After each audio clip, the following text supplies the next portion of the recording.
Hey everyone, today in this video, I'm going to be checking out the Zotac Gaming MEK Hero Gaming Desktop, specifically the model A7647S. Zotac did send me the sample, but any opinion expressed in this video is strictly my own. That being said, if you're interested in this model or you want to find out more about it, the link to it will be in the video description. The MEK Hero Gaming Desktop lineup features multiple variations. This particular unit features Zotac Gaming's very own RTX 4070 Super GPU. It's their Twin Edge OC edition. This has the AMD Ryzen 5 7600X CPU, 16GB of DDR5, 1TB SSD, Windows 11, gold-rated power supply, and we have our mid-tower PC case with tempered glass side panel. Now let's go ahead, let's open it up and see what's inside. Here's a look at all the contents. First up, you'll see power cord and cable followed by two Wi-Fi antennas with a nice breakout of the included contents, top view of your I/O panel. That may vary a little bit depending on your model. Next, you'll see how to connect to your display and rear view of your motherboard I/O. Again, that will vary too depending on the model that you have. And then last but not least, we have the computer itself. Let's go ahead, let's look at this in more detail. Looking at the top of the case, you'll find most of it's going to be your slotted grill for ventilation with a spot reserved for your I/O and this accent strip here. Power button, two USB 3.0 ports. I'm assuming this is a combo mic, headphone jack, and a USB Type-C port. Next, we're looking at the very front of the case. It's going to be your solid metal front panel with the MEK Hero logo and branding down at the bottom. Moving right along, you'll see the very bottom of the PC here. Plenty of ventilation down here, and we do have a screen that we can slide out to easily clean as needed, and four nice grip feet, giving us some ground clearance too, so this can breathe on hard floors and surfaces, and you might even get a little bit of airflow if you put this on carpet. Now looking at the back side of the case, you'll see our product specs here. We have our power cord plug, exhaust fan, motherboard I/O, so we got HDMI, BIOS flashback, USB Type-C, and USB Type-A. This is going to be your Super Speed Plus, your SS10, little indicator there. Then we have four USB 2.0 ports, then your SS5 for USB 3.0, gigabit LAN, Wi-Fi, and then we have some audio plugs here. Moving right along, you'll see our GPU on the back with additional expansion slots available. Now we're looking at the back panel of the case right here. Going to be just a solid panel with a cover up at the top that we can easily remove. I really like that. And we can get a look at their cable management here. Everything's nice and tidy. They did a great job. We have room for expansion if you want to add some additional drives. You'll see that right there. With our power supply, it is not a fully modular power supply, but that's okay. You'll see it's a 650 watt PF series, so the P65F from InWin right here. 80 plus gold certified, I/O up at the top. You can see how everything's routed. Now we're looking at the very front with our tempered glass side panel. Same thing, we're going to be able to just easily remove it by pulling that out. Really nice, I like that. I wanted to leave this in so you get a feel for the packing quality. They did a great job putting this in and having foam all around so nothing would be damaged in shipment. So take a look at that. And now you're looking at the PC internals with our protective packaging removed. 3 cased fans, fourth fan's gonna be on your tower air cooler there. We have an ASRock motherboard, it's the B650M-C. 1TB Kingston NVMe drive. Right there included. Our Zotac Gaming RTX 4070 Super. 16GB of Kingston Fury Beast DDR5. And you'll see the cable management, get a feel for the build quality there. Everything looks really nice. Super proper. Everything's plugged in and connected. Power supplies up and out of the way on the side right there. So we still have plenty of room in here too. 2 extra PCIe expansion slots depending on what we're trying to accomplish here. Plenty of headers and plenty of room in this nice smaller form factor. Now it's time to plug it in, power it on, and try it out. All right, so take a look at the PC powered on with our beautiful RGB. Now we can really appreciate it with our tempered glass side panel off. Look at the glow of the fans on the cooler, the RAM.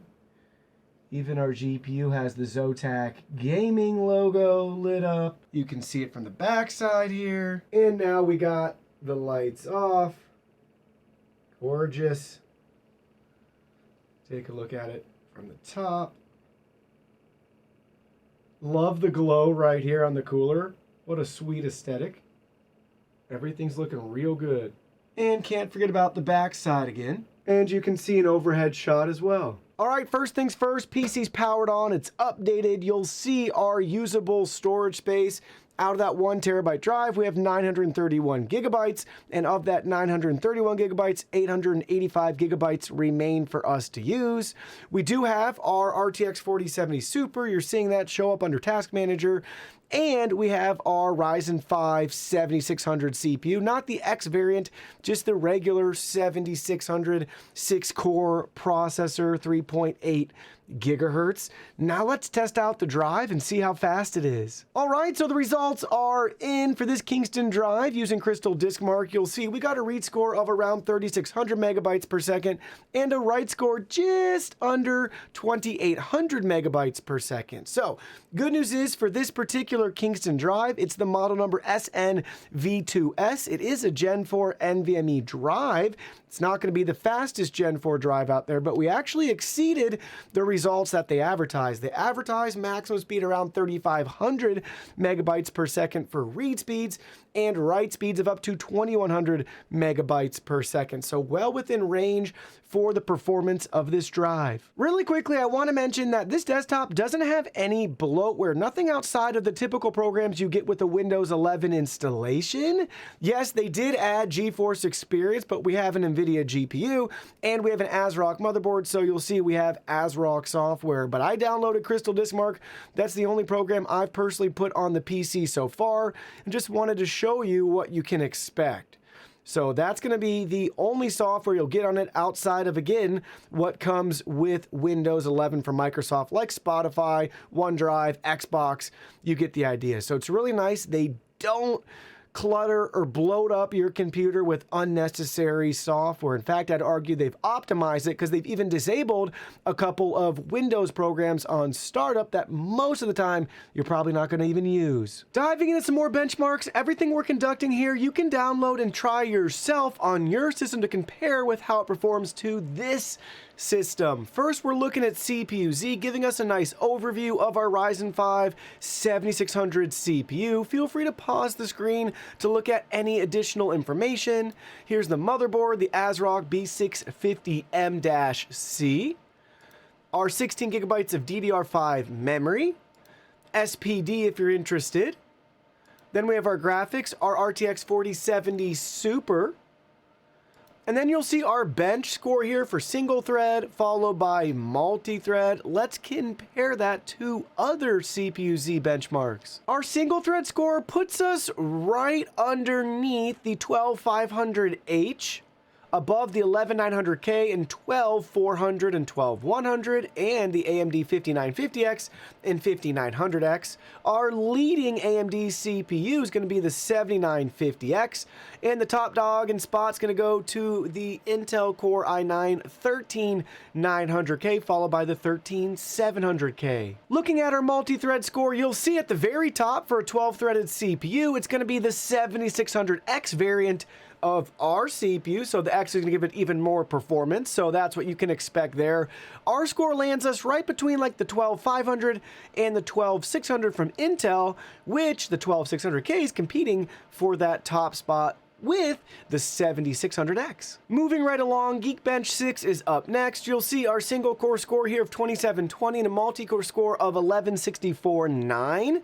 Take a look at our system info, CPU info. Feel free to pause at any time, memory information, and then here's a breakdown of our single core performance.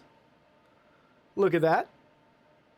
And then here's a breakdown of our multi-core performance. And now it's time to see how that stacks up against the competition. Our single core score puts us in the top of the pack with some really powerful CPUs. At the very top, Intel's 13900 series takes the trophy, followed by the 7950X and the 7900X. Then you'll see a little bit further down, we have the 7700X, the 7700, and then you'll see where the 7600 ranks right here. We got to score a little bit less. Our score lands us right below the 7800X 3D, but above our 7945HX CPU and above the 13900F CPU. So some really great company that we keep towards the top in regards to single core performance. In regards to multi-core, we're going to be in that middle of the pack. We're not towards the top by any means. You'll see where we land with our score right here, right around like the 12700F. You get the idea. There's multiple CPUs mixed in here, from desktop to mobile, things like that. So you got a nice variety and range of CPUs. So that's where we are.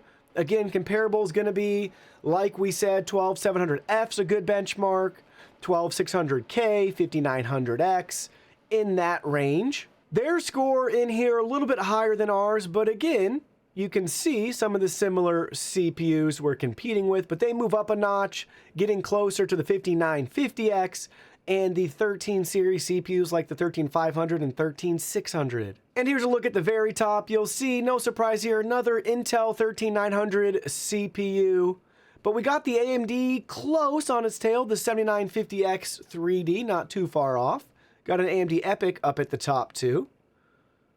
Intel Xeon, 7900X, some Threadrippers, and then the 13700 series. Moving right along to our Cinebench results, you'll see our performance up at the top here with the test that we conducted, a breakdown of our system, and our ranking right here. So from a single core perspective, with the CPUs that they populate, you'll see we're, fourth place here, falling short of the M1 chips from Apple. And then we'll look at our multi-core, and you'll see we move further down the pack here. And then our GPU up at the top, which is really nice and where we want to be. And then you'll see our MP ratio right here. Let's look at some more comparisons within the Cinebench world. Special thanks and courtesy to nanoreviews.net. They have a comprehensive list of all the different Cinebench results and where the CPUs line up. So in this case, you'll see with the Ryzen 5 7600X, we finish 113th place in the CPU list. So there's a lot of laptop and desktop CPUs mixed in. You'll see that we beat out the 5700X, the 5800, 5700G. Some Intel CPUs moving up to the top. You'll see close to the 11700KF. And then you'll see the 5800X 3D from AMD again. And let's see if there's any more Intel ones. 11700, and then you'll see 11900K is going to be our next competitor there in the 100 slot. And then up at the very top, you'll see we have the 14900 series and then the 13900 series. And moving further down, we have some of our AMD series here, like the 7950X and the 3D variant. And then you'll see we have some more Ryzen laptop CPUs there coming in like 15th and 16th place. So that gives you a feel for where this stacks up against the competition within Cinebench. It's thermal time! So we have all the panels on the PC. It's been idling here. Everything's stable and steady as you're seeing with our helpful charts and diagrams. So our CPU averaging right about 36 degrees Celsius at idle, using, let's just call it 18 watts of power. Our GPU coming in right around 30 degrees Celsius, consuming about 6 watts of power. Now let's go ahead, let's stress everything out and see how warm it gets. So about 6 minutes into our test, I'd say we've peaked at our thermal values here. Our CPU coming in right around 82 degrees Celsius and at 90 watts. You'll see our GPU coming in right around 71 degrees Celsius and it's at 219 watts.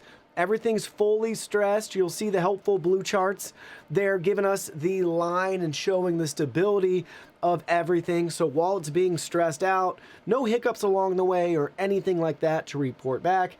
It's smooth, stable, and steady. We busted out the thermal cam here. Take a look at everything. Let's start with the GPU power cable hookup and connector.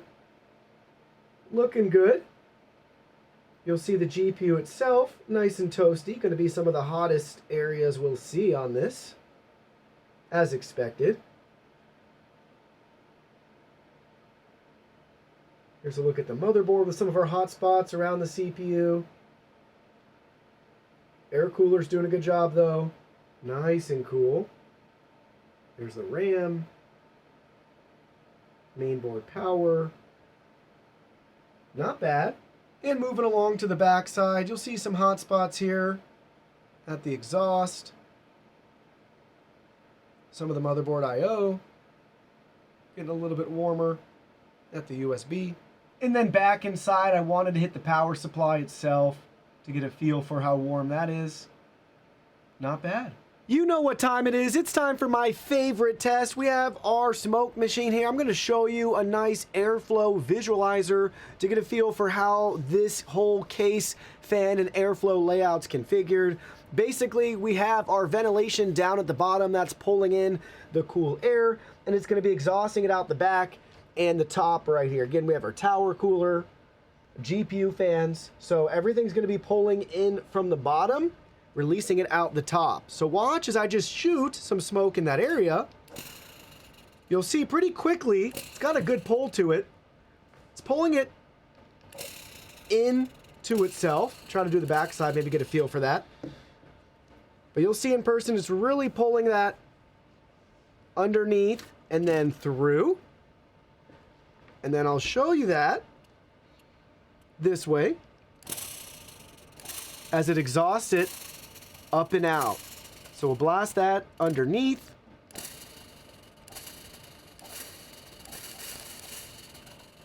And it's coming right up and out. Even a little bit making its way out through the power supply as well too. I saw that when we really saturated it.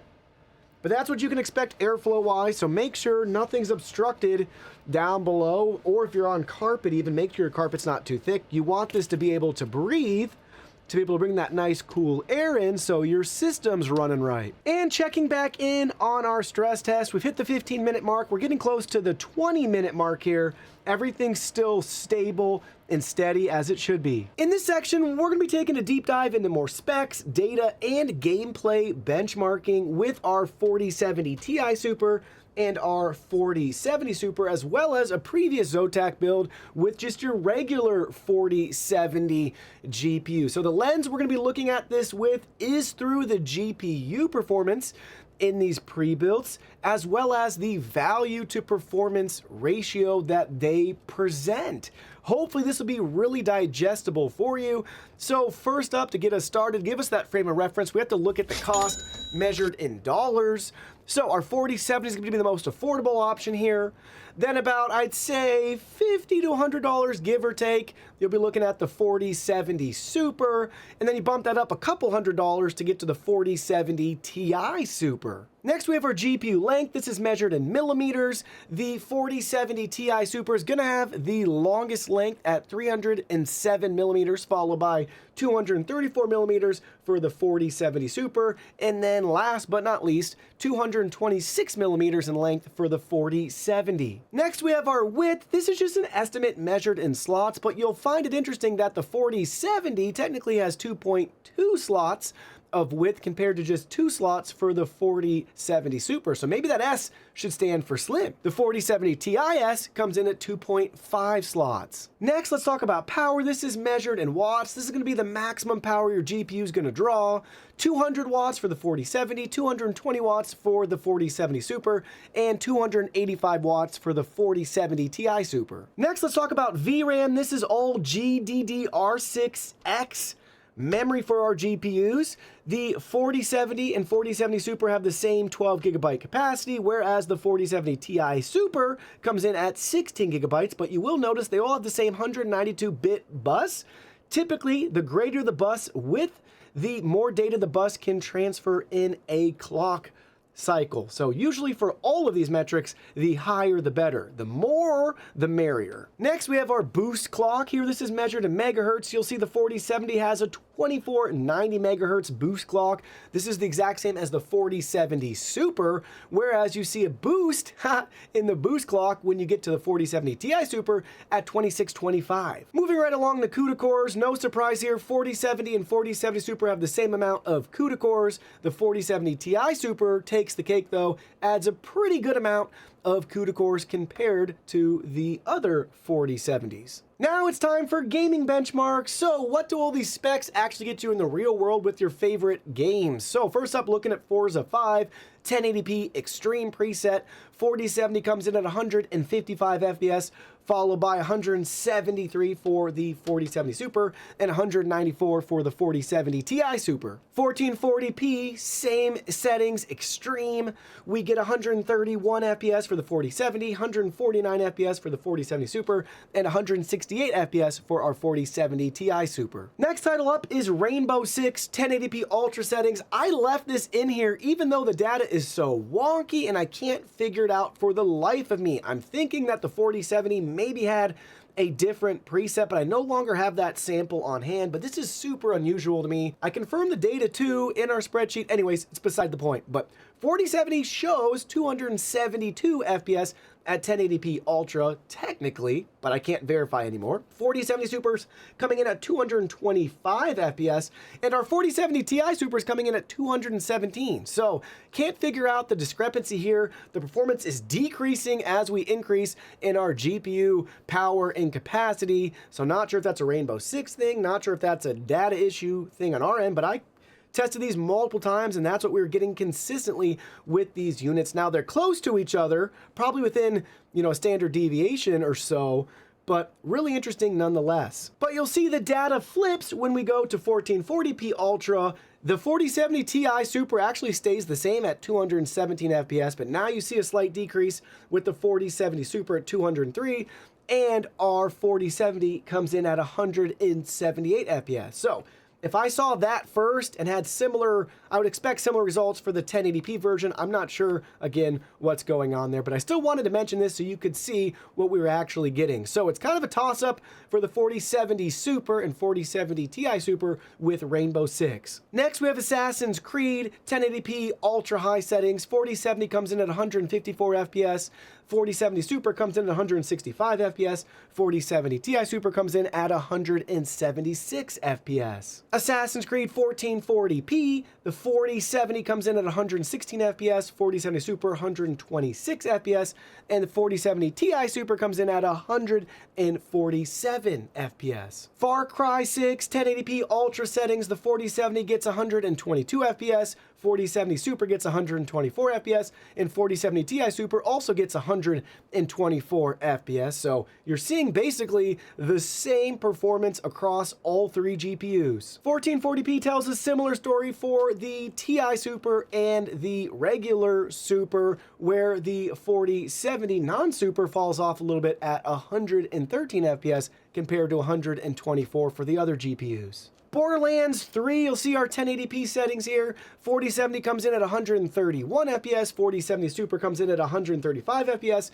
and we get 4 extra FPS on the 4070 Ti Super at 139. 1440p tells a similar story here. 4070 comes in at 107 FPS, 4070 Super 116 FPS, and then our 4070 Ti Super comes in at 130 FPS. So where does all that data leave us? Because I'm sure you're overwhelmed. So let me break it down for you. First, we're looking at the average FPS percent change. So from the baseline established at the 4070, how does the Super and the Ti Super compare? What are we seeing improvement-wise? Well, on average, you'll get a 4% bump in FPS for the 4070 Super and an 11% bump in average FPS for the Ti Super. Now, compared to the 4070 Super and the 4070 Ti Super, you'll see a 6% bump and increase in average FPS. So let's look at that from a different perspective. Again, with the 4070 being the baseline GPU benchmark for cost, what is the percent increase for the 4070 Super? You'll be looking at a 12% increase. So think about that, 12% increase in cost, for a 4% increase in average FPS. And the 4070 Ti Super tells a similar story. Compared to the benchmark of the 4070, you'll see a 50% increase in cost, but you'll be getting an 11% increase in performance. Comparing the 4070 Super to the Ti Super, you'll see that we have a 33% increase in cost, and you'll get a 6% increase in average FPS. So where does that leave us with this Zotac pre-built? Well, it really comes down to what you value most and how much you're willing to pay. That should be what you've gathered from everything that we've presented to you, and only you can decide what's worthwhile. Sure, I know with any pre-built, usually it could be cheaper if you do it yourself, but is that something you enjoy doing? How long is it going to take you? And what's nice with this machine, they actually use reputable parts and components. So really happy with that overall. I have to spend more time researching the in-wind power supplies. From my limited knowledge, I believe they make some themselves and some are just repackaged, rebranded Silverstone units. Anyways, everything's held up great so far past all of our stability testing. I think my biggest concern with the build overall is just making sure you're not blocking the airflow at the bottom so you can get the best performance possible with this spec. Of course, there's things I want to see improved in the future, like give us the 7600X instead of just the regular 7600. Give us faster Wi-Fi. Give us PCIe 5.0, things like that, right? I'd love to see some of that addressed in the future, but overall, for what we have here, it's a great start in a solid 1080p gaming machine and a solid 1440p gaming machine. It really just comes down to you and what you want to do.